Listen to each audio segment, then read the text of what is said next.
Everyone wants to take their business, their skills, to the next level. Small and mid-sized business owners have exceptional insight into how to do this.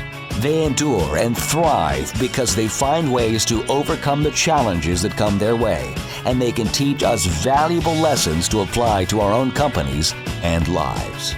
Stephen Nooner, founder and owner of Alkali, a company with a unique process that helps businesses more effectively buy and manage their insurance programs. And Bob Gibbons, builder of Riata Commercial Realty, a real estate advisor and tenant advocate, are two prominent Metroplex businessmen who, along with their weekly guests, will ask their and your probing questions, finding impactful solutions that will help you reach for the next level.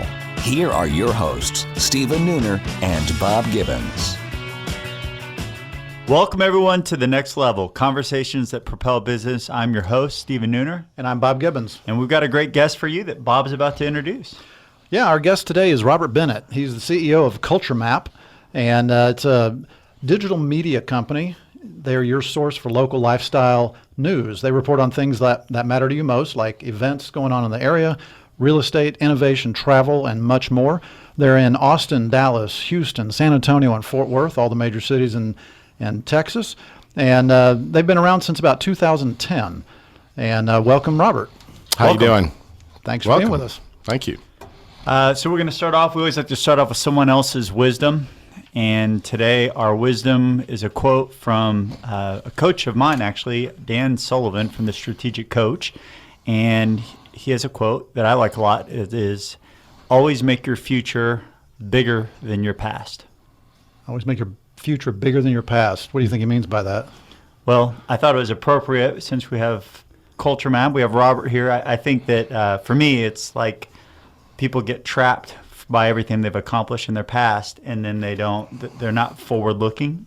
Oh, you mean like newspapers and old media types? Old media has been, I feel, drug kicking and screaming into the new world of media. I mean, the way that media is consumed I'm Gen X, but I mean, just the difference is just, it's crazy how much has changed. It is amazing. And I was telling you earlier, my son used to work for the Baltimore Sun newspaper, but in their digital division.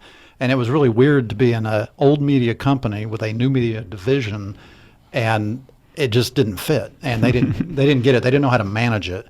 And you know, he'd only lasted there about a year. So I was glad to see he was gone. But in any case, thank you for being here, Robert. First of all, if you would just give us an understanding of what is Culture Map for our listeners.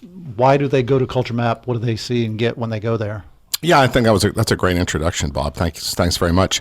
Culture Map is a digital lifestyle site. We push out, as you said, relevant news and kind of arts and entertainment guide topics daily to you. And you typically come across Culture Map in a few places. Either it's in your Facebook feed or you get a daily digest from us since you've signed up to our email newsletter. It could come through you on LinkedIn. You could get it on Twitter. It's just it's out there everywhere, and it's reporting on things that you want every day. The hot new restaurants, what the hot real estate market is for residential real estate.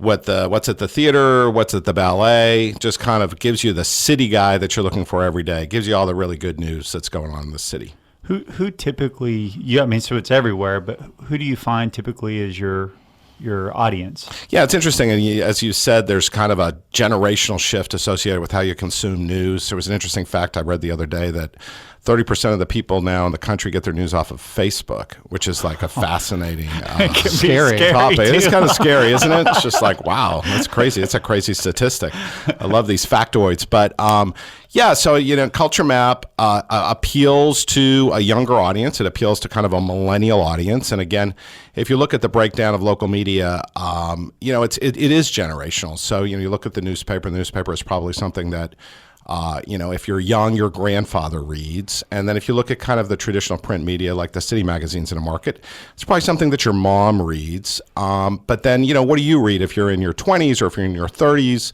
if you're single or if you live in Uptown? What do you read? What do you consume? You typically consume a digital product, right? You don't necessarily consume a traditional media product.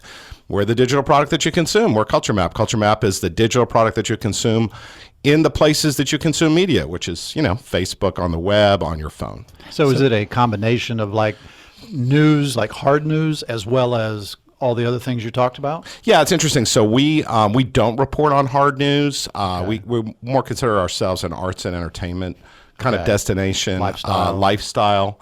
So we leave the hard news to the broadcasters. Okay. What was the statistic you just threw out? You heard that how much news is consumed from Facebook? 30% of the people say they get their news off of Facebook now. So my experience would be 30. That means 30% of husbands get their news from their wife from Facebook. Exactly. Hey, better to get it through her than not at all, right? That's right. So would you say, like, Guide Live, I know, is a digital platform for the Dallas Morning News. Is that similar to what Culture Map is? It is and it isn't. I think, Guide Live is more kind of really what to do. It's kind of more of an event-driven site. And again, it's in partnership with the Dallas Morning News. And I think that, our audience is an audience that doesn't really consume things that are generationally not targeted towards them. So I think Guide Live probably still skews a little older than our audience. But this, Culture Map is really editorial. It's factual editorial. It's not necessarily just, hey, there's a local Broadway play in town, come check it out. I mean, we've got great reporting on like hot restaurants or what's going on like at the hot bars or where to shop. So it's more kind of takeaway news bites associated with lifestyle. How do you get the content? We have a great team of writers. Yeah, and I think our writers are really on top of kind of what's going on in each one of our cities. So yeah, just like I guess we take kind of the old school media philosophy of where do we get our content. We hire writers, and we hire the best writers that really know their stuff. We have staff writers that report on food. We have probably the best food reporting of anybody in the city in any market that we're in, and we're very proud of our food reporting. So we're always looking for like the best talented young and professional writers that we can actually go out and get and report on stuff for us. So who's your typical client then? So you have the readership, but are they really your consumer? Or most of your revenue, I'm assuming, comes from advertisers. Right. So just like we're sitting in a radio station and we generate most of our revenue off of advertising, just like a traditional media company would do. What's interesting is we call it the digital shift, and the reports that we're reporting on, and we actually quantified this the other day. BIA Kelsey, which is a big media reporting consulting company, forecasts a $28 billion shift in local ad dollars over the next 5 years from traditional media to digital media. Wow. $28 billion. So that means going away from newspapers, sucked out of the TV, radio, and print business. Wow. Going online. So that's where we are. We're on the reciprocal side of that, right? So we're a pure digital property. We're there to capture a percentage of that $28 billion that will go to the web from traditional media. So do the people that are advertising with you, are they primarily going to be business to consumer folks? Absolutely, business to consumer folks. And it's a funny story. Today, this is like what I say. It's New Year's, right? It's January, so. There isn't a media buyer or a buyer of advertising that woke up in January 2016 and said, today is the day I'm going to buy a quarter-page print ad. There isn't anybody, right? That's all. There's zero, right? That's 0%. They said, today, this is the year I'm going to buy a full-page ad. So, it's gone. That business is evaporating. And, what they're excited about is having a company present to them some technical innovation, an ad unit that's creative, that's digital, something that's new, that meets the requirement of a new reader, a millennial reader who's getting their news on Facebook or via email or on Twitter. So that's what we produce. We produce solutions for new media customers. Where did the idea come from? For Culture Map? Mm-hmm. Culture Map's an interesting story. So we... the history of our company, View Market, we bought Culture Map. And we bought another company called RSVP Calendar. And the company was founded by myself and Alex Muse. And we're just two kind of tech and media entrepreneurs. And we started View Market about a year and a half ago with kind of the vision, this $28 billion shift vision, right? So here's two guys sitting at a coffee shop, a Starbucks, saying, what's the next big thing? And, we clearly saw that the next big thing was the evaporation of the traditional media business. And, that's not rocket science, right? I mean, Bloomberg, you can read it every day, with the innovation of OTT, the demise of the cable business, the demise of the print business. This isn't something that's, we didn't create the next biotech, little chemical thing in our garage. We just said, this is a giant wave. There's a huge tailwind. How do we capitalize on it? So Alex and I just started. I mean, we started in an incubator. Dave Matthews runs, it's called RevTech now. It used to be called Venture Spur.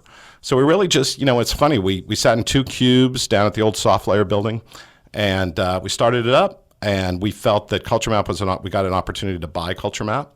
And so we felt that was a great platform to buy, and we bought it. And that was the first venture for ViewMarket? No, actually, ViewMarket was, ViewMarket started with a couple of customers. Our objective as a startup was to kind of create digital solutions for customers. We had an early customer, which was Mark Cuban Companies with his Shark Tank investments, and I think that's interesting trial by fire. I mean, if you look at like Kiss Sticks or Kazam Bikes, these are portfolio companies of Mark Cuban's that he has invested in Shark Tank. I mean, try to get that and get that as a customer, and then try to produce revenue on the web.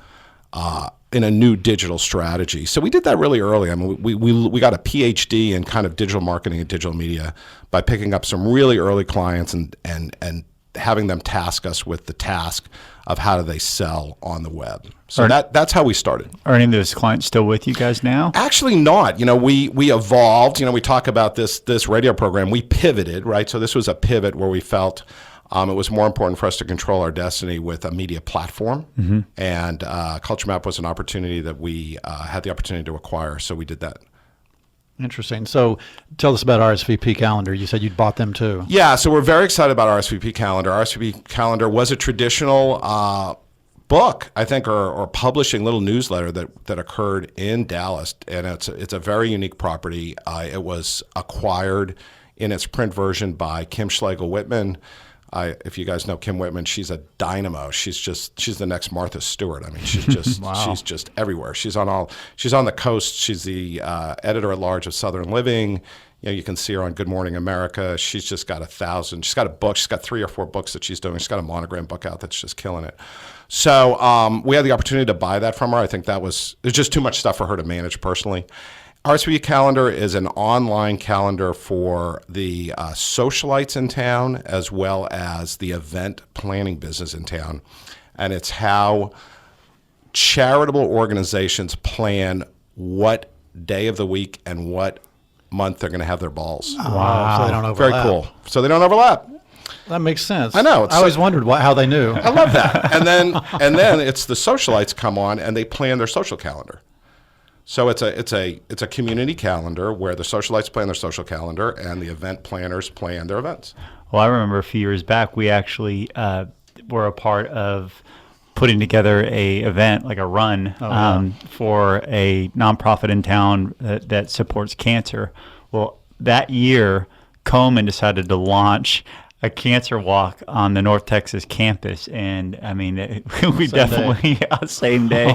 So that would have been a really helpful tool. Yeah, it's a great tool. All right, well, we're going to take a break, and when we come back, we'll be talking more with Robert Bennett at Culture Map. Stick around.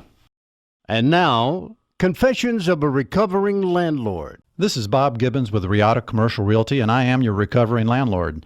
After 20 years as a landlord, I now use that experience only for the benefit of companies that lease or buy office buildings and warehouses. Today's confession: knowledge is power. We all negotiate from a position of power and strength, or at least we want to. In any negotiation, the party with the most knowledge probably has the upper hand. And landlords count on this being the case whenever you're negotiating a lease, because most landlords are professional real estate investors and they hire professional leasing agents and property managers. Landlords are in the market every day negotiating leases, while tenants probably only negotiate 1, maybe 2 leases every few years. So tenants feel outgunned. Don't let landlords have all the power. As a former landlord for 20 years, I understand how landlords think and what motivates them. So let me put that knowledge and experience to work on your side of the negotiation. To learn more, contact me at TexasTenantRep.com. Again, that's TexasTenantRep.com. Have you started making plans to take your business to the next level in 2016? Hi, I'm Stephen Nooner, founder and CEO of Alkali. We have a trademark process called the Empowered Advantage that enables CEOs, business owners, and entrepreneurs to more effectively buy and manage their insurance. Before sitting down to make your plans for the new year, here are just a few things to consider. Would you say that you have an actual insurance strategy, one that you can articulate, or have you just purchased a policy here and there over the years? If you have an insurance strategy, was it discussed under the pressure of a renewal deadline or considered earlier in the year to avoid fire drill decision making? If your answer was no to either of these questions, then you may not have the right partner on your team. Visit alkaliservices.com to contact us and take the next step to a bigger and better future. Hi, this is Kirk Bowman from the Art of Value Show, and I want to thank you for listening to the Next Level Show with Bob and Steve. My lifelong mission is to get them to implement value pricing. Welcome back, everyone, to The Next Level. We are here with our special guest, Robert Bennett, CEO of Culture Map. If you want to learn more about Robert or Culture Map, please visit culturemap.com. All right, so we're back with Robert, and Robert, I guess the thing I wanted to delve into a little bit more is View Market. What did you do before View Market? I mean, how did you and Alex even meet and decide to do this? What brought you to that point? Yeah, I think it's a great story. There's a lot of business organizations in town, and I'm sure you're probably familiar with why. I think it's called the EO now. Mm-hmm. Yeah, I mean, Stephen's a member. There you go. Back in the day, it used to be called YEO. Yes. And then Alex and I met in YEO. We were in a forum group together in YEO many, many years ago, probably 10, 15 years ago. And, we've done some little stuff together, but we never did a deal together. And I've always respected him professionally. You know, he's a really tremendous technology entrepreneur and media entrepreneur on his own right. And we were kind of both at the right place at the right time to start a new venture. So although it was many years later, we decided to jump in and do a deal together. So what were you doing before that? You know, I've got a similar background to Alex. I've got a media background and a technology background since the early '90s. I hate to bore you with the details. I went to USC Business School. I got my MBA at USC, and I always joke about it. But I think you get the media and entertainment bug if you get your MBA at USC, because that's where you're in LA and everything's Hollywood media and entertainment. I think if I went to Stanford, I'd probably be a billionaire in the tech business. And if I went to Harvard, I'd probably run a multi-billion-dollar hedge fund and live in Connecticut. But unfortunately for me, I went to USC, got my MBA. So I really fell in love with the entertainment and the media business. I got right out of business school and started doing magazine deals. I rolled up a bunch of magazines. I was the largest publisher of college sports fan magazines in the country that I sold to Landmark Communications early in my career. I had a foray into the alternative news weekly business. Had the opportunity to buy a competitor to the Dallas Observer called the Met, which I ran for 3 years and then sold very successfully. Had Texas Business Magazine for a while, so I'm kind of an old school media guy. Wow. Sold Texas Business to MS Media. And then went into doing some tech deals. Did a couple of internet services deals. I'm still in a software company in South Carolina. So kind of similar background. Never the same deals as Alex, but kind of a similar background. So what was the point where you said that you guys, had this, like, this is a big wave.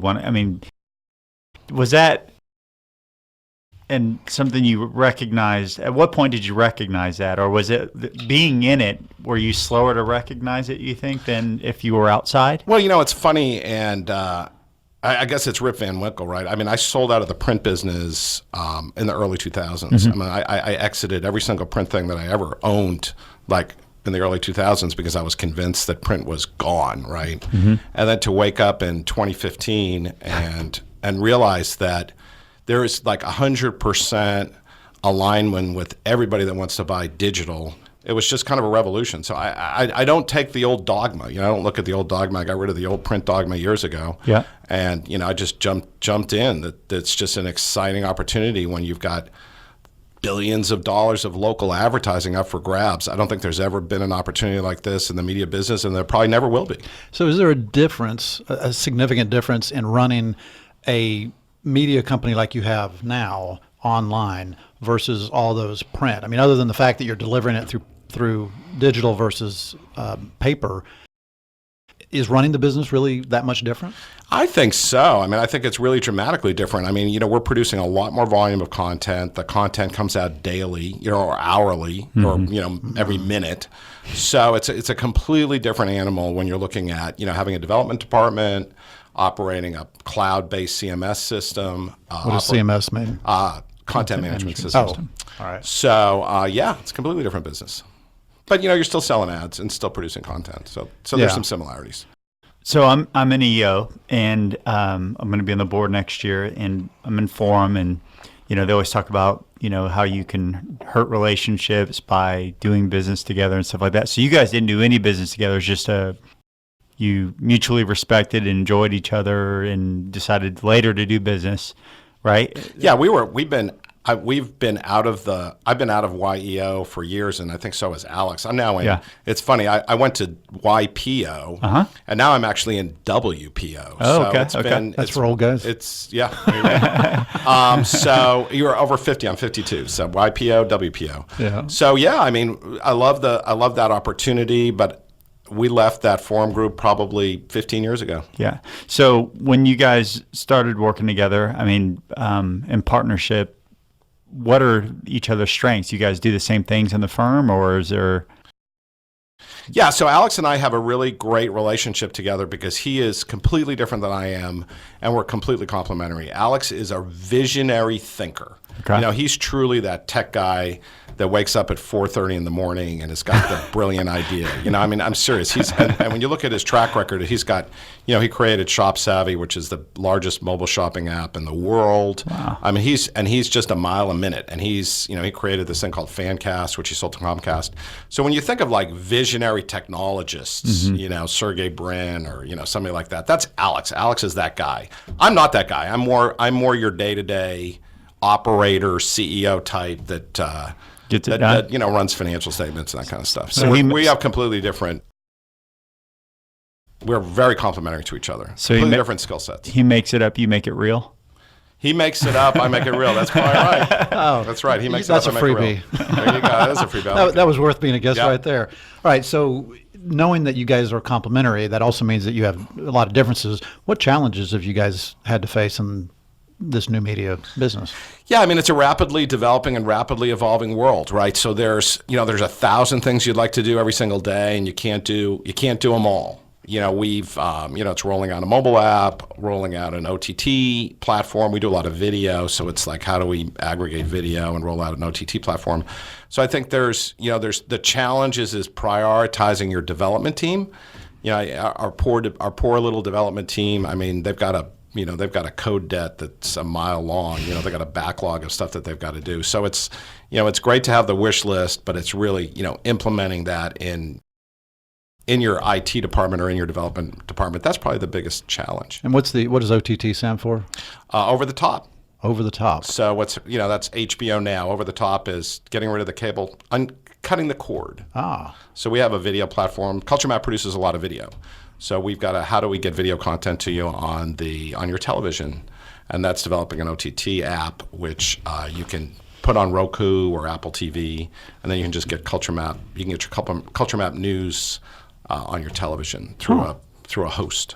Well, I'm 52 as well. There you go. And my son is 26, and he bought my wife and I Apple TV for Christmas. So we're trying to be brought along, kicking and screaming. It starts with opening the box. Oh no, he set it up for us. Oh yeah. I mean, it's funny. I've got a 5-year-old. So I mean, his world's completely different, right? So Amazon is where he gets movies, and Netflix is where he watches TV, and that's 5. So I mean, all your traditional cable business model to him is completely gone.